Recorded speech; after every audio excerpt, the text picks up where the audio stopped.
Youth stakeholders have praised President Baa Ahmed Tinubu for his investments in fostering youth inclusivity in governance, describing it as a bold and significant step towards unifying the country.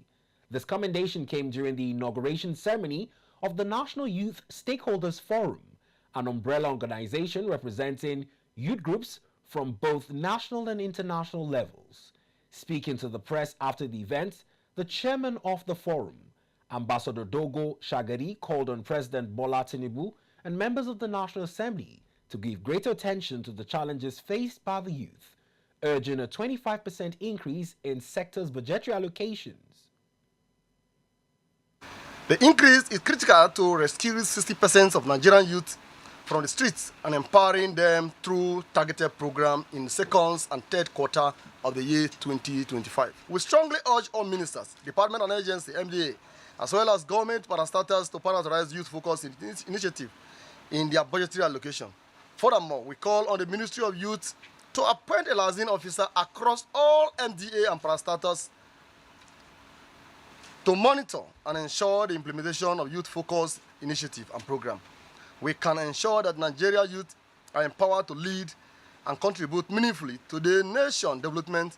We therefore urge all Nigeria youth to join this patriotic forum. Secretary General of NYSF, Patriot Olufowobi Desmond, assured the youths of a fully inclusive representation moving forward.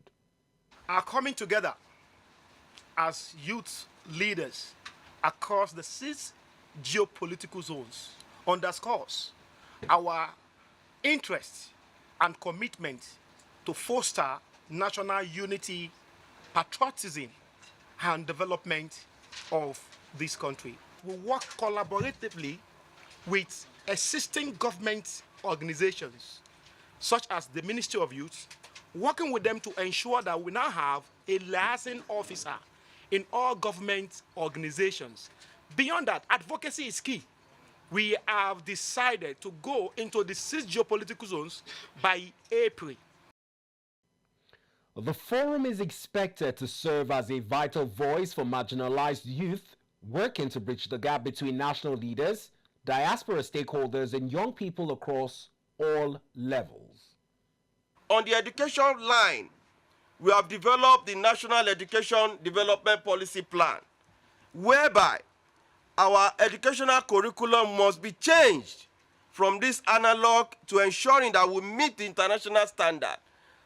Subject that relieves and teaches security, national development, orientation on core values, on nationalism and patriotism will be taught in our secondary and primary schools. And I will make sure that I use my position in this organization to continue to push for peace and harmony to return to the Southeast. We do realize that there is a huge brain drain. There's a huge representation of Nigerian youth who travel, and many more want to leave the country.